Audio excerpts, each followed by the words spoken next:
പറഞ്ഞു ഓണം ഇങ്ങ് അടുത്തു. ഓണം എന്ന് പറയുമ്പോഴേക്ക് ഓരോരുത്തരുടെയും മനസ്സിലേക്ക് ഓടിയെത്തുന്നത് ഓരോരോ ഓർമ്മകളാണ് അല്ലേ, പ്രത്യേകിച്ച് നമ്മൾ മലയാളികൾക്കിടയിൽ. ഇപ്പൊ എൻ്റെ മനസ്സിലേക്ക് ഓണം എന്ന് പറയുമ്പം ആദ്യം ഓടിയെത്തുന്നത് സദ്യ തന്നെയാണ്. ശരിക്കും എല്ലാവരും ഒത്തൊരുമയോടെ ഒരുമിച്ചിരുന്ന് കഴിക്കുന്ന ആ ഒരു സദ്യക്ക് ഒരു പ്രത്യേകത തന്നെയുണ്ട്. പ്രത്യേകിച്ച് ഇപ്പോഴത്തെ ജനറേഷൻ കുട്ടികൾ പറയുന്ന ഒരു കാര്യമാണ്, സദ്യ ഉണ്ടാക്കാൻ ഭയങ്കര പാടാണ്, ഒരുപാട് സമയം ചെലവിടേണ്ടി വരുന്നു, ഒരുപാട് സമയം അവർക്ക് അത് നഷ്ടമാവുന്നു എന്നൊക്കെ ഉള്ളത്. ശരിക്കും പറഞ്ഞാൽ സദ്യ ഉണ്ടാക്കാൻ വളരെ എളുപ്പമാണ്. അതിൻ്റെതായ രീതിയിലുള്ള ടൂൾസും കാര്യങ്ങളും ഒക്കെ ഉപയോഗിച്ച് കഴിഞ്ഞാൽ ആ ഒരു മേജർ കംപ്ലൈന്റ് നമുക്ക് ഒഴിവാക്കാം. അപ്പൊ ഇന്ന് ഞാൻ അങ്ങനെ ഒരിടത്തേക്കാണ് നിങ്ങളെ കൂട്ടിക്കൊണ്ടുപോകുന്നത്.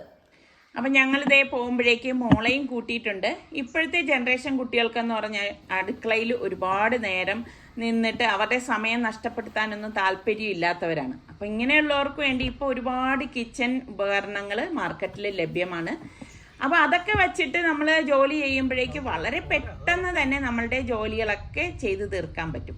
പിന്നെ ഒരു കാര്യം, ഈ വീഡിയോ നിങ്ങൾ സ്കിപ്പ് ചെയ്യാതെ അവസാനം വരെ കാണണം. ഒരുപാട് സമ്മാനങ്ങൾ ഇതിൽ നിങ്ങൾക്കായി ഉണ്ട് കേട്ടോ.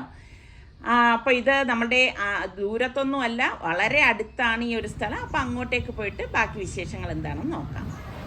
ഇപ്പം നമ്മൾ വന്ന് നിൽക്കുന്നത് പട്ടത്തുള്ള പ്രസ്റ്റീജിൻ്റെ എക്സ്ക്ലൂസീവ് ഷോറൂമിലാണ്. അപ്പോൾ ഇവിടെ പൊന്നോണ മഹോത്സവത്തിൻ്റെ സെയിൽ നടക്കുന്നുണ്ട്. അപ്പോൾ നമുക്ക് അടുക്കളയ്ക്ക് വേണ്ട ഇന്നോവേറ്റീവ് ആയിട്ടുള്ള ഒരുപാട് ഐറ്റംസ് നല്ല അടിപൊളി ഓഫറിൽ ഇവിടെ ലഭിക്കും എന്നാണ് പറഞ്ഞത്. അപ്പോൾ നമുക്ക് എന്തൊക്കെയാണെന്ന് കയറി നോക്കാം. പ്രസ്റ്റീജിന്റെ പൊന്നോണ മഹോത്സവം പ്രമാണിച്ച് നല്ലതും ഏറ്റവും ലേറ്റസ്റ്റ് ആയ പ്രൊഡക്ട്സ് മാത്രമല്ല, ഈ ഒരു അവസരത്തിൽ ഓരോ പ്രൊഡക്ട്സ് വാങ്ങുമ്പോഴും മറ്റൊരു പ്രൊഡക്ട്സ് ഫ്രീ ആയിട്ട് കിട്ടുന്നുണ്ട്. ഇവിടെ വന്നു കഴിഞ്ഞാൽ തന്നെ ഇതാ കണ്ടോ, ഒരുപാട് വെറൈറ്റി ആയിട്ടുള്ള പ്രൊഡക്ട്സ് നമുക്ക് കാണാൻ സാധിക്കും. അപ്പം നമുക്ക് ആകെ കൺഫ്യൂഷനാണ് ഏതെടുക്കണം എന്നുള്ളത്. ശരിക്കും പറഞ്ഞു കഴിഞ്ഞാൽ നമ്മൾ വീട്ടമ്മമാർക്ക് ആവശ്യമുള്ള എല്ലാ പ്രൊഡക്ട്സും ഇവിടെ ഉണ്ട്. നല്ല വിശാലമായിട്ടുള്ളൊരു സ്റ്റോറാണ്. അപ്പം പലതും ഞാൻ ഈ പറഞ്ഞ മാതിരി ഈ പ്രൊഡക്ട്സ് ഒക്കെ വീട്ടിൽ ഞാൻ കുക്കിങ്ങിന് കാണിക്കുമ്പോൾ എൻ്റെ അടുത്ത് ചോദിച്ചിട്ടുണ്ട് എവിടെ നിന്നാണെന്ന്. അതാ ഈ ഒരു പ്രഷർ കുക്കർ എനിക്ക് ഭയങ്കര ഇഷ്ടപ്പെട്ടു. അപ്പോൾ കണ്ട, ഈ ഒരു സോസ് പാൻ സെറ്റ് വാങ്ങുമ്പോഴാണ് ആ ഒരു പ്രഷർ കുക്കർ ഫ്രീ ആയിട്ട് കിട്ടുന്നത്. അടിപൊളിയല്ലേ? അപ്പം നിങ്ങൾക്കറിയാലോ, പ്രസ്റ്റീജ് എൻഡൂറ എനിക്ക് വളരെ പ്രിയപ്പെട്ടതാണ്. കാരണം വളരെ കൺവീനിയൻ്റ് ആണ്. നമുക്ക് പ്രത്യേകിച്ച് ഈ ഓണത്തിനൊക്കെ ക്വിക്കായിട്ട് നമുക്ക് ജോലി വളരെ എളുപ്പമാക്കി തരും. അപ്പം ഈ ഒരു ഓണത്തിന് വളരെ നല്ല ഓഫറുണ്ട്, 25% ഡിസ്കൗണ്ട് ഉണ്ട്. കൂടെ ഒരു സാൻഡ്വിച്ച് മേക്കർ നമുക്ക് ഇതോടൊപ്പം കിട്ടുന്നതാണ്. പിന്നെ ഹോബ് ആൻഡ് ഗ്യാസ് സ്റ്റോപ്പ് സെക്ഷനിൽ വന്നു കഴിഞ്ഞാൽ തന്നെ ഒരുപാട് നല്ല നല്ല ഓഫറുകൾ നമുക്ക് ഇവിടെ കാണാൻ സാധിക്കും. ഇപ്പോൾ വീടൊക്കെ പാല് കാച്ചാൻ ഉദ്ദേശിക്കുന്നവർക്ക്, ഓണത്തിന് സമ്മാനം കൊടുക്കാനൊക്കെ ഉദ്ദേശിക്കുന്നവർക്ക് നല്ല നല്ല ഓഫറിൽ ഇവിടെ നമുക്ക് കാണാം. കണ്ടോ? അപ്പം നിങ്ങൾ വന്നു നോക്കുക, എന്തായാലും നിങ്ങൾക്ക് ഇഷ്ടപ്പെട്ടുള്ള പ്രൊഡക്റ്റ് നമുക്ക് ഇവിടെ കാണാൻ പറ്റും. പിന്നെ നല്ലൊരു ഓഫർ ഉണ്ട്. ഇത് പ്രസ്റ്റീജിന്റെ റോയൽ പ്ലസ് ഗ്യാസ് സ്റ്റോപ്പാണ്. ഇത് വന്നിട്ട് 10 വർഷം വാറണ്ടി ഉണ്ട് ഇതിന്റെ ഗ്ലാസ് ടോപ്പിന്. അതിൽ കാണാൻ നല്ല ക്യൂട്ട് ആയിട്ടാ. കണ്ടോ, 3 ബർണർ ഉണ്ട്. അപ്പം നമുക്ക് ഓണത്തിനൊക്കെ പെട്ടെന്ന് ജോലി എളുപ്പമാക്കി തീർക്കാം. പിന്നെ ഇതിന്റെ കൂട്ടത്തിൽ ഇത് വാങ്ങിക്കുമ്പോൾ നമുക്ക് കിട്ടുന്നതാണ് ഒരു 6 പ്ലേറ്റ് ഇഡ്ഡലി കുക്കറും ട്രൈപ്ലൈയുടെ പ്രഷർ കുക്കറുമാണ് ഇതിനവർ ഓഫർ വരുന്നത്. കണ്ടോ, ഒരു അടിപൊളി ഓഫർ അല്ലേ? പ്രസ്റ്റീജിന്റെ ഓസ്കാർ സേഫ്സ് എന്ന് പറയുന്ന വേരിയന്റ് ആണ്. ഈ ഒരു ചിമ്മിനി എടുക്കുമ്പോൾ അതിന്റെ ഓഫറായിട്ട് സ്വിച്ച് ഹോബിന്റെ 3 ബർണർ ഫ്രീ ആയിട്ട് ലഭിക്കുന്നുണ്ട്. അതിൻ്റെ ആക്ച്വൽ MRP 16,295 ആണ്. തികച്ചും സൗജന്യമായിട്ടാണ് ഈ ഒരു ഹോബിയിലൂടെ കിട്ടുന്നത്, ചിമ്മിനിയിലൂടെ കിട്ടുന്നത്. ഇത് നല്ലൊരു ഓഫറാണല്ലോ. നല്ലൊരു ഓഫറാണ്. ഇപ്പോഴത്തെ ഓണത്തിന് എടുക്കുമ്പോൾ നമുക്ക് കുറച്ചുകൂടി വെറുത്തായിട്ടുള്ളൊരു ഓഫർ. പിന്നെ ഇവിടെ വന്നു കഴിഞ്ഞാൽ, നമ്മൾ ഈ ഒരു സ്റ്റോറിലേക്ക് വന്നു കഴിഞ്ഞാൽ നിങ്ങൾക്ക് ഇവര് ഡെമോ കാണിച്ചു തരും. നമ്മൾക്ക് എന്തൊക്കെ ഡൗട്ട്സ് കാര്യങ്ങളൊക്കെ ഉണ്ടെങ്കിൽ ഇവരെ വിളിച്ചു കഴിഞ്ഞാൽ ഇവർ അതിന്റെ കാര്യങ്ങളെല്ലാം പറഞ്ഞു തരും. അപ്പൊ നമുക്ക് ഒരു കൺഫ്യൂഷൻ ഉണ്ടാകത്തില്ല എന്ത് വാങ്ങണം എന്നുള്ള കാര്യത്തില്. ഇപ്പം ഞാൻ വന്ന സ്റ്റോറുകളിലെ ഏറ്റവും അടിപൊളി സ്റ്റോറാണിത്. അപ്പം ഏറ്റവും നല്ല ലേറ്റസ്റ്റ് ആയിട്ടുള്ള പ്രൊഡക്ട്സ് ഒക്കെ നമുക്കിവിടെ കിട്ടും. മാത്രമല്ല ഇവിടുത്തെ സ്റ്റാഫ് നല്ല സപ്പോർട്ടീവാണ്. അപ്പം നമുക്ക് വേണ്ട ഹെൽപ്പ് അവർ ചെയ്തു തരും. കൂടെ ഡെമോ വേണമെങ്കിലും അവർ കാണിച്ചു തരും. പ്രസ്റ്റീജിന്റെ ഇവിടെ പേയ്മെന്റ് പല ഓപ്ഷൻസ് ഉണ്ട്. നോ കോസ്റ്റ് EMI, അധിക കോസ്റ്റ് വരാതെ ഇൻസ്റ്റാൾമെന്റിൽ വാങ്ങാൻ പറ്റും. അല്ലാതെ ബാങ്കിന്റെ കാർഡിലെ റിവാർഡ്സ് പോയിന്റ് ഉണ്ടെങ്കിൽ അത് വെച്ചും വാങ്ങാം. പിന്നെ ക്യാഷ് ബാക്ക് ഓപ്ഷൻസ് ഉണ്ട്. സേവിങ്സിന് വേണ്ട പല ഓപ്ഷനുകളും നമുക്ക് ചൂസ് ചെയ്യാൻ പറ്റും. ഇങ്ങനെയുള്ള പല ഓപ്ഷൻസും ഇവിടെ അവൈലബിൾ ആണ്. അപ്പൊ ഇനി കോൺടെസ്റ്റിനെ കുറിച്ച് പറയുകയാണെങ്കിൽ വളരെ സിമ്പിൾ ആണ്. ആകെ 3 സ്റ്റെപ്പാണുള്ളത്. ഫസ്റ്റ് സ്റ്റെപ്പ് എന്ന് പറയുന്നത് ഈ ഓണക്കാലത്ത് കേരളത്തിലെ ഏതെങ്കിലും പ്രസ്റ്റീജ് എക്സ്ക്ലൂസീവ് ഷോറൂം വിസിറ്റ് ചെയ്യുക. രണ്ടാമത്തെ സ്റ്റെപ്പ് എന്ന് പറയുന്നത് നമ്മുടെ ഒന്നുകിൽ കമന്റ് ബോക്സിൽ അല്ലെങ്കിൽ ഡിസ്ക്രിപ്ഷൻ ബോക്സിൽ ലിങ്ക് ഉണ്ടാവും. അതല്ലെങ്കിൽ പ്രസ്റ്റീജിന്റെ ഇൻസ്റ്റാഗ്രാം പേജിൽ പോയി കഴിഞ്ഞാൽ ലിങ്ക് കിട്ടും. ആ ലിങ്ക് ക്ലിക്ക് ചെയ്യുക. ലിങ്ക് എന്ന് പറയുന്നത് ഒരു ഫോട്ടോ ഫിൽറ്ററിന്റെയാണ്. ആ ഫിൽറ്റർ ഉപയോഗിച്ച് നിങ്ങൾ ഫോട്ടോ എടുക്കണം. എന്തിന്റെ ഫോട്ടോ എന്ന് വെച്ചാൽ ആ പ്രസ്റ്റീജ് എക്സ്ക്ലൂസീവ് ഷോറൂമിൽ നിങ്ങൾക്ക് ഏറ്റവും ഇഷ്ടപ്പെട്ട പ്രോഡക്റ്റ് ഏതാണോ അതിന്റെ ഫോട്ടോ എടുക്കുക. എന്നിട്ട് ഈ അതേ ഫിൽറ്ററിൽ തന്നെ ഒരു സ്റ്റേറ്റ്മെന്റ് ഉണ്ട്. അത് നിങ്ങൾ പോസ്റ്റ് ചെയ്യാൻ നേരത്ത് ആ സ്റ്റേറ്റ്മെന്റ് എന്താണെന്ന് വെച്ചാൽ ഫില്ല് ചെയ്യുക. ആകെ ഇത്ര മാത്രമേ ഉള്ളൂ. എന്നിട്ട് നിങ്ങൾ പോസ്റ്റ് ചെയ്യുമ്പോഴത്തേക്ക് TTK പ്രസ്റ്റീജ് എന്നുള്ള ഇൻസ്റ്റാഗ്രാം പേജിനെ കൂടെ ടാഗ് ചെയ്യുക. പിന്നെ കൂടാതെ 2 ഹാഷ്ടാഗ് ഉണ്ട്. അതിന്റെ ഡീറ്റെയിൽസ് സ്ക്രീനിൽ കൊടുത്തിട്ടുണ്ട്. ആ 2 ഹാഷ്ടാഗും കൂടെ വെച്ച് പോസ്റ്റ് ചെയ്യുകയാണെങ്കിൽ ഇതിൽ പങ്കെടുക്കുന്ന എല്ലാവർക്കും പ്രസ്റ്റീജ് ഡിസ്കൗണ്ട് കൂപ്പൺ കൊടുക്കുന്നതാണ്. ഡിസംബർ വരെ യൂസ് ചെയ്യാൻ പറ്റുന്ന ഡിസ്കൗണ്ട് കൂപ്പൺ കൊടുക്കുന്നതാണ്. പിന്നെ ഇതിൽ നിന്ന് ഈ ഒരു മത്സരത്തിൽ നിന്ന് തിരഞ്ഞെടുക്കുന്ന 3 പേർക്ക് പ്രസ്റ്റീജിന്റെ വക അവരുടെ അടിപൊളി സമ്മാനങ്ങൾ കിട്ടുന്നതാണ്. അപ്പം ഇത്ര മാത്രമേ ഉള്ളൂ. അപ്പം നിങ്ങൾ ഉടൻ തന്നെ പങ്കെടുത്ത് നമുക്ക് നോക്കാം ആരാണ് ആ ഭാഗ്യശാലികളെന്ന്. പ്രസ്റ്റീജിന് പട്ടം കൂടാതെ കഴക്കൂട്ടം, പേട്ട, പരുത്തിക്കുഴി, തമ്പാനൂർ, ആറ്റിങ്ങൽ എന്നിവിടങ്ങളിലും ഷോറൂമുണ്ട്. അപ്പം നിങ്ങളുടെ ഏറ്റവും അടുത്തുള്ള ഷോറൂമിൽ നിങ്ങൾ വിസിറ്റ് ചെയ്യുക. അപ്പം ഈ വർഷത്തെ ഓണത്തിന് ഞാൻ റെഡിയാണ്. അപ്പം നിങ്ങൾ റെഡിയാണോ? റെഡിയായിട്ടില്ലെങ്കിൽ പ്രസ്റ്റീജിന്റെ ഷോറൂമിൽ വിസിറ്റ് ചെയ്ത് നിങ്ങൾക്ക് ആവശ്യമുള്ള പ്രൊഡക്ട്സ് വാങ്ങിച്ച് നിങ്ങളുടെ കിച്ചന് റെഡിയാക്കും. അപ്പം എനിക്ക് ഭയങ്കര സന്തോഷമായി കേട്ടോ. കാരണം എനിക്ക് ഇതുപോലെയുള്ള സ്റ്റോറൊക്കെ വിസിറ്റ് ചെയ്യാനും പുതിയ പുതിയ പ്രൊഡക്ട്സ് ഒക്കെ പരിചയപ്പെടാനും ഒക്കെ എനിക്ക് ഭയങ്കര സന്തോഷമാണ് കേട്ടോ. അപ്പം ഇന്നിപ്പം എന്തായാലും ഇനിയിപ്പം നേരെ വീട്ടിലേക്ക് പോകണം. പോകുന്ന വഴിയിൽ തന്നെ ഇന്ന് കുറച്ച് വെജിറ്റബിൾസ് ഒക്കെ വാങ്ങിച്ചിട്ട് പോകണം എന്നാണ് വിചാരിക്കുന്നത്. ഇപ്പം നല്ല ഒരു ക്ലൈമറ്റ് ആണ് അല്ലേ. ഇപ്പം ഈ പറഞ്ഞ മാതിരി ഇടയ്ക്ക് മഴയുണ്ടാവും, അല്ലെങ്കിൽ പിന്നെ കുറച്ച് കഴിയുമ്പോൾ തന്നെ ചൂടാകും. അപ്പം നിങ്ങളുടെ അവിടെയൊക്കെ എങ്ങനെയാണ്? ഈ ഒരു ക്ലൈമറ്റ് തന്നെയാണോ? അതെ നമ്മളുടെ തിരുവനന്തപുരത്ത് മാത്രമാണോ ഇങ്ങനെ? അപ്പം ഞാൻ പറഞ്ഞില്ലേ, ഇന്ന് കുറച്ച് പച്ചക്കറിയൊക്കെ വാങ്ങിച്ചിട്ട് ഒരു മിനി സദ്യ നിങ്ങൾക്ക് വേണ്ടിയിട്ട് ഞാൻ ഉണ്ടാക്കാമെന്ന് വിചാരിക്കുകയാണ്. അപ്പം ഞാൻ പറഞ്ഞില്ലേ, വരുന്ന വഴിയിൽ ഞാൻ വെജിറ്റബിൾസ് ഒക്കെ വാങ്ങിച്ചുകൊണ്ട് വന്നിട്ടുണ്ടായിരുന്നു. അപ്പോൾ 1 മണിക്കൂറിനകം നമുക്ക് സദ്യ ഉണ്ടാക്കാൻ കേട്ടോ. ഇതിപ്പോൾ നമ്മൾ 3 പേര് മാത്രമല്ലേ ഉള്ളൂ. അപ്പോൾ കുറച്ച് ക്വാണ്ടിറ്റിയിലാണ് ഞാൻ ഇന്നിത് തയ്യാറാക്കുന്നത്. ഇപ്പോൾ കുറച്ചാണെങ്കിലും കൂടുതലാണെങ്കിലും നമ്മൾക്ക് ഈ ടൈമിംഗ് എന്ന് പറയുന്നത് ഒരുപോലെ തന്നെയാണ്. പക്ഷെ അത് നമുക്ക് വേഗം തയ്യാറാക്കിയെടുക്കാം. അപ്പം നമ്മളത് ഓർഗനൈസ് ചെയ്ത് നമ്മൾ ഓരോ ജോലികളും ചെയ്യുകയാണെങ്കിൽ നമുക്ക് വലിയൊരു ജോലി ഭാരം ഉണ്ടാവത്തില്ല. അപ്പം ആദ്യം നമ്മൾ മനസ്സിൽ കരുതണം എന്ത് കറികളൊക്കെയാണ് നമ്മൾ ഉണ്ടാക്കാൻ പോകുന്നതെന്ന് നമ്മളുടെ മനസ്സിലൊന്ന് കരുതുക. അതിനുശേഷം ആ വെജിറ്റബിൾസ് എടുത്തിട്ട് ഓരോ കറിക്കും ഉള്ളത് ഈ ഒരു രീതിയിൽ നമ്മൾ കട്ട് ചെയ്ത് മാറ്റി വെക്കുക. അപ്പം ആദ്യം കട്ടിങ് കാര്യങ്ങളും എല്ലാം നമ്മൾ ഓർഗനൈസ് ചെയ്ത് വെക്കുകയാണെങ്കിൽ പിന്നെയുള്ള എല്ലാം എളുപ്പമാണ്. അതുപോലെ തന്നെ ഇപ്പം അരയ്ക്കാനുള്ള ഐറ്റംസും നമ്മൾ ഇപ്പം തേങ്ങയും ഓരോ കറിക്ക് ഓരോ രീതിക്കല്ലേ നമ്മൾ അരച്ചെടുക്കുന്നത്. അപ്പം അതിൻ്റെ കൂട്ടുകൾ സെപ്പറേറ്റ് പാത്രങ്ങളിലാക്കി നമുക്കൊരു കരുതൽ വേണം. ഇത് അവിയലിനാണ്, അല്ലെങ്കിൽ ഇത് ഓരോന്നിനും ഓരോ രീതിക്ക് ഉണ്ടാക്കുന്നതിനും ഒന്ന് അരയ്ക്കാനുള്ളതെല്ലാം മാറ്റി വെക്കണം. അപ്പം ഇതുപോലെയുള്ള മെഷീൻസൊക്കെ ഉണ്ടെങ്കിൽ നമുക്ക് പെട്ടെന്ന് അരിഞ്ഞെടുക്കുകയും ചെയ്യാം. അപ്പോൾ ആരുടെയും സഹായം ഇല്ലാതെ തന്നെ നമുക്ക് ഞാൻ നേരത്തെ പറഞ്ഞതുപോലെ 1 മണിക്കൂറിനുള്ളിൽ തന്നെ തയ്യാറാക്കിയെടുക്കാം. അപ്പം എനിക്ക് ഈ നാടൻ വിഭവങ്ങളൊക്കെ ഉണ്ടാക്കുമ്പോൾ ഇതുപോലെ മൺചട്ടിയിലൊക്കെ ഉണ്ടാക്കുന്നത് ഭയങ്കര ഇഷ്ടമാണ് കേട്ടോ. അപ്പം ഞാൻ ഇതിലേക്കാണ് അവിയൽ തയ്യാറാക്കുന്നത്. ഇതാവുമ്പോഴേക്ക് പെട്ടെന്ന് നമുക്ക് റെഡിയായി കിട്ടുകയും ചെയ്യും. അപ്പം നമുക്ക് മറ്റൊരാളും നമ്മളെ സഹായിക്കാൻ വേണ്ട, ഇങ്ങനെയുള്ള പ്രൊഡക്ട്സ് ഉണ്ടെങ്കിൽ പെട്ടെന്ന് നമ്മളുടെ ജോലികളെല്ലാം എളുപ്പമാവും. ഇപ്പം എല്ലാ തരത്തിലുള്ള ഐറ്റംസും ഇപ്പം മാർക്കറ്റിലൊക്കെ ഞാൻ പറഞ്ഞില്ലേ അവൈലബിൾ ആയിട്ടുണ്ട്. അപ്പോൾ ഇതൊക്കെ പെട്ടെന്ന് നമ്മളുടെ ജോലി കഴിയുന്ന കാര്യങ്ങളാണ് അല്ലേ. അപ്പം ഞാൻ നേരത്തെ പറഞ്ഞതുപോലെ അരപ്പിനുള്ളതെല്ലാം ഞാൻ മാറ്റി വെക്കാണ്.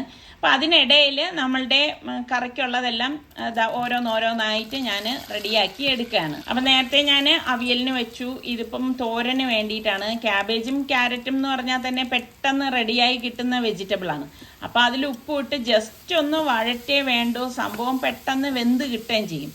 ഇപ്പം തോരൻ ഉണ്ടാക്കാനൊന്നും ഒരുപാട് പാടൊന്നുമില്ല, പെട്ടെന്ന് റെഡിയാക്കി എടുക്കാം. ഇതൊക്കെ ഇപ്പം ഈ പറഞ്ഞ മാതിരി എളുപ്പം നമുക്ക് റെഡിയാക്കി മാറ്റി വെക്കാം അല്ലേ. അപ്പം അവിയൽ അപ്പോൾ കഷ്ണങ്ങൾ വെന്തപ്പോഴേക്ക് ഞാൻ അതിൽ അരച്ച അരപ്പും ഇതിലിപ്പം ഞാൻ തൈരിട്ടിട്ടാണ് മിക്സ് ചെയ്തെടുക്കുന്നത് കേട്ടോ. ചില സമയങ്ങളിൽ ഞാൻ പുളിവെള്ളം ഒഴിച്ചിട്ടും റെഡിയാക്കി എടുക്കാറുണ്ട്. പുളിവെള്ളം ഒഴിക്കുമ്പോൾ അവിയലിന് ചെറിയൊരു കറുപ്പ് നിറം ഉണ്ടാവും. ഇതാവുമ്പോൾ നല്ല പച്ച കളർ, മഞ്ഞ കലർന്നൊരു ഗ്രീൻ കളറല്ലേ, ആ ഒരു കളറ് നമുക്ക് കിട്ടുകയും ചെയ്യും. അപ്പം ഇനി ഇതിലൊന്നുമില്ല, നല്ല പച്ച വെളിച്ചെണ്ണ ഒഴിച്ചിട്ട് നമുക്കിത് അടച്ചു വെക്കുമ്പം നമ്മളുടെ അവിയൽ റെഡിയാണ്. അപ്പോൾ അടുത്തത് ഞാൻ അരപ്പ് റെഡിയാക്കി എടുക്കുകയാണ്. അപ്പോൾ അതിന് ഇതാ ചെറിയ ജാറാണ് ഞാനിവിടെ എടുത്തിരിക്കുന്നത്. ഓരോന്ന് അരയ്ക്കാനും ഓരോ രീതിക്കുള്ള ജാറുകളും ഇതിലുണ്ട്. അപ്പോൾ ഇതാ ഇതുപോലെ നമ്മൾ ഇതൊന്ന് അരച്ചെടുക്കുമ്പോൾ തന്നെ ആ കറക്റ്റ് പരുവം കിട്ടും. പണ്ടൊക്കെ ഉള്ളവരാണെങ്കിൽ എന്തോരം ബുദ്ധിമുട്ടിയിട്ടാണ് ഒരു സദ്യയൊക്കെ തയ്യാറാക്കുന്നത്. കാരണം അമ്മിക്കല്ലിലും അരകല്ലിലും ഒക്കെ അവരെ ആശ്രയിച്ചാണ് ഓരോ കാര്യങ്ങൾ ചെയ്യണത്. അപ്പം തന്നെ ഒരുപാട് സമയം അവർക്ക് നഷ്ടമാവും. തോരന് വേണ്ടി അരച്ച അരപ്പാണ് നമ്മൾ ഇതിലേക്ക് ഇട്ടിട്ട് ഒന്ന് മിക്സ് ചെയ്തെടുക്കുമ്പോൾ നമ്മളുടെ തോരനും റെഡിയാണ്. അപ്പോൾ തോരൻ്റെ കാര്യവും കഴിഞ്ഞു. അതടച്ച് നമുക്കൊന്ന് മാറ്റി വെക്കാം. അടുത്തത് നമുക്ക് ഞാൻ ബീട്രൂട്ട് കട്ട് ചെയ്തെടുക്കുകയാണ്. അപ്പം ഇപ്പോൾ ഗ്രേറ്റർ ഉണ്ടെങ്കിൽ ഗ്രേറ്ററിൽ അരിഞ്ഞെടുക്കുമ്പോൾ ഒരുപാട് ടൈം വരും. അപ്പോൾ ഈ ചെറിയ ജാറുണ്ടല്ലോ അതിലിട്ടിട്ട് ഒന്ന് കറക്കിയെടുക്കാം. കറക്കിയെടുക്കുമ്പോഴേക്കും നമുക്ക് വേണ്ട രീതിയിൽ ഇത് അരഞ്ഞു കിട്ടും.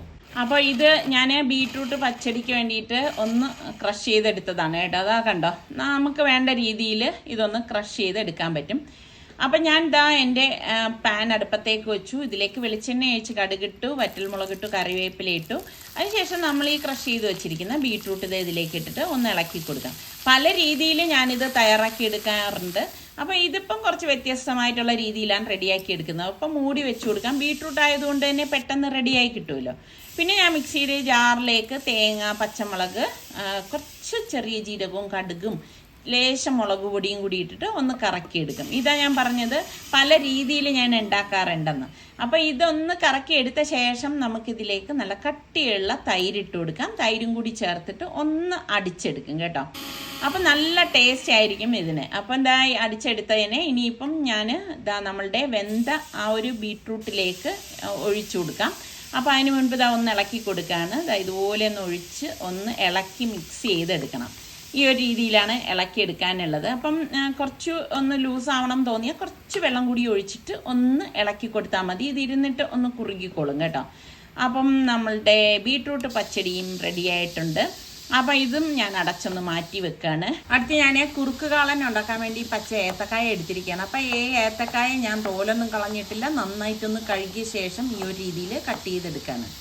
അപ്പം അത് ഞാൻ എളുപ്പത്തിൽ റെഡിയാക്കാൻ വേണ്ടി പ്രഷർ കുക്കറിലേക്കാണ് ഇട്ട് കൊടുക്കുന്നത്. അപ്പോൾ ഇങ്ങനെയൊക്കെ ചെയ്യുന്നതുകൊണ്ടാണ് നമുക്ക് പെട്ടെന്ന് എല്ലാം റെഡിയാക്കാൻ പറ്റുന്നത്. അതിൻ്റെ കൂടെ നമ്മളുടെ പയറും പച്ചമുളകും കൂടി ഇതുപോലെ കട്ട് ചെയ്തിട്ട് പാകത്തിനുള്ള ഉപ്പും ഇട്ട് മഞ്ഞൾപ്പൊടിയും ചേർത്ത് ഇനി ഇത് നകക്കെയുള്ള വെള്ളം ഒഴിച്ച് നമുക്ക് പ്രഷർ കുക്കർ മൂടിയിട്ട് ഒരു 2-3 വിസിൽ വരെ ഇതൊന്ന് വേവിച്ചെടുക്കാം. അപ്പോൾ ഇത് പെട്ടെന്ന് റെഡിയാകും. അപ്പോൾ ഈ സമയം കൊണ്ട് ഞാൻ ഇതിൻ്റെ അരപ്പൊക്കെ റെഡിയാക്കി വെച്ചിട്ടുണ്ടായിരുന്നു. അപ്പോൾ വെന്ത ശേഷം കുക്കറൊന്ന് ഓപ്പൺ ചെയ്തു. ഇതാ കണ്ടോ, പയറും ആ ഏത്തക്കായൊക്കെ കണക്കിന് വെന്ത് വന്നിട്ടുണ്ട്. അപ്പം നമ്മളുടെ ഈ അരച്ചെടുത്ത് വെച്ചിരിക്കുന്ന അരപ്പ് ഇതിലേക്ക് ഒഴിച്ചു കൊടുക്കുകയാണ്. ഒഴിച്ചു കൊടുത്ത ശേഷം ഗ്യാസ് ഒന്ന് ഓൺ ചെയ്തിട്ട് നന്നായിട്ടൊന്ന് ഇളക്കിയിട്ട് ഇതൊന്ന് കുറുക്കിയെടുക്കും കേട്ടോ. അപ്പോൾ ഏത്തപ്പഴം ആയതുകൊണ്ട് തന്നെ പെട്ടെന്ന് അത് ഉടഞ്ഞു ചേരും. ഇതാ കണ്ട, ഈ ഒരു രീതിയിൽ നമ്മളിതൊന്ന് കുറുക്കിയെടുക്കും. ഇരിക്കും തോറും ഇത് കുറുകി വരും. അപ്പോൾ ചോറ് റെഡി ആയപ്പോഴേക്ക് ഞാൻ ചോറൊന്ന് ഊറ്റിയെടുക്കുകയാണ്. അപ്പോൾ നല്ല ചൂട് ചെമ്പാവരി ചോറും കറികളൊക്കെ കൂട്ടി കഴിക്കാൻ നല്ല ടേസ്റ്റില്ല. അപ്പോൾ താളിച്ചിടേണ്ടതല്ല, നമ്മൾ ഒരേ സമയം താളിച്ചിടുന്നതാണ് നല്ലത് കേട്ടോ. അപ്പോൾ വെളിച്ചെണ്ണയിലാണ് ഞാൻ വറ്റൽമുളകും കടുകും കറിവേപ്പിലയൊക്കെ ഇട്ട് കുറുക്ക് കാളനിലേക്ക് താളിച്ചൊഴിച്ചു. അപ്പം ഇതുപോലെ നമ്മൾ ഓരോന്നോരോന്ന് അതിൻ്റേതായ രീതിക്ക് ചെയ്യുകയാണെങ്കിൽ നമുക്ക് സദ്യ ഉണ്ടാക്കാൻ, ഒരു മിനി സദ്യ ഉണ്ടാക്കാനൊന്നും അധികം പാടൊന്നും ഇല്ല കേട്ടോ. പിന്നെ ഞാൻ വെള്ളരിക്ക പച്ചടിക്ക് വേണ്ടിയിട്ട് വെള്ളരിക്കയും പച്ചമുളകും കറിവേപ്പിലയും കൂടി കുറച്ച് വെള്ളം ഒഴിച്ചൊന്ന് വേവിച്ചെടുക്കുകയാണ്. അതിൽ നമുക്ക് പാകത്തിനുള്ള ഉപ്പും കൂടി ഇട്ട് കൊടുക്കാം. അപ്പോൾ അതും നമുക്കൊന്ന് മൂടി വെച്ച് റെഡിയാക്കി എടുക്കാം. അപ്പോൾ അതിലേക്ക് വേണ്ടിയിട്ടുള്ള അരപ്പാണ് ഞാനിവിടെ റെഡിയാക്കി എടുക്കുന്നത്. കൂട്ടത്തിൽ തൈരും കൂടി ചേർത്തിട്ടുണ്ട്. അപ്പോൾ കടുക് ഞാൻ കുറച്ച് ചേർത്തിട്ടുണ്ട് കേട്ടോ ഇതിലേക്ക്. അപ്പോൾ എന്താ, നമ്മളുടെ വെള്ളരിക്ക ഞാൻ പറഞ്ഞു പെട്ടെന്ന് വെന്ത് കിട്ടുമെന്ന്. അപ്പോൾ ഗ്യാസ് ഓഫ് ചെയ്ത ശേഷം നമ്മളുടെ ഈ അരപ്പ് ഞാൻ ഇതിലേക്ക് ഒഴിച്ചിട്ട് ഒന്ന് ഇളക്കി കൊടുക്കുകയാണ്. അപ്പോൾ തൈര് ചേർത്തത് കൊണ്ട് തന്നെ പിരിഞ്ഞു പോകാതിരിക്കാൻ പ്രത്യേകം ശ്രദ്ധിച്ചേക്കണം. ഈ ഒരു രീതിയിൽ നമുക്ക് ഇളക്കിയെടുക്കാം. അപ്പോൾ നമ്മളുടെ ആ ഒരു വെള്ളരിക്ക പച്ചടിയും റെഡിയാണ്.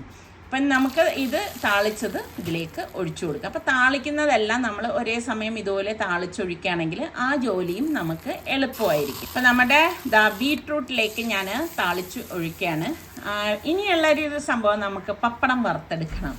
അപ്പോൾ അതും കൂടി കഴിയുമ്പോഴേക്കും നമ്മളുടെ മിനി സദ്യ ആയി കഴിഞ്ഞു. എളുപ്പമല്ലേ ഉണ്ടാക്കിയെടുക്കാൻ, അധിക താമസം ഒന്നും വേണ്ട, പെട്ടെന്ന് നമുക്ക് റെഡിയാക്കി എടുക്കാം. അപ്പം ഞാൻ ഇന്നിപ്പോൾ സാമ്പാർ ഇപ്പോഴുണ്ടാക്കിയില്ല, കാരണം രാവിലെ ഇഡ്ഡലിയായിരുന്നു. അപ്പോൾ ഇഡ്ഡലിക്ക് ഞാൻ സാമ്പാർ ഉണ്ടാക്കിയത് ഇരിപ്പുണ്ടായിരുന്നു. അപ്പോൾ പിന്നെ അതിന് വേണ്ടിയിട്ട് മെനക്കെട്ടില്ല കേട്ടോ. അപ്പം ഞാൻ പറഞ്ഞില്ലേ മിനി സദ്യ എന്ന്, അതുകൊണ്ടാണ് ഒരുപാട് ഐറ്റംസ് ഒന്നും ഇല്ലാതെ ഈ ഒരു രീതിയിൽ സദ്യ എടുക്കണത്. അപ്പം നമ്മളുടെ ഇല ഇട്ടിട്ട് ഇതാ നമ്മളുടെ കായ വറുത്തതും ശർക്കര വരട്ടിയും പഴവും പപ്പടവും ഒക്കെ വെച്ചിട്ട് ഇതാ കറികളെല്ലാം ഞാൻ ഇതാ ഇതുപോലെ വെച്ച് കൊടുക്കുകയാണ്.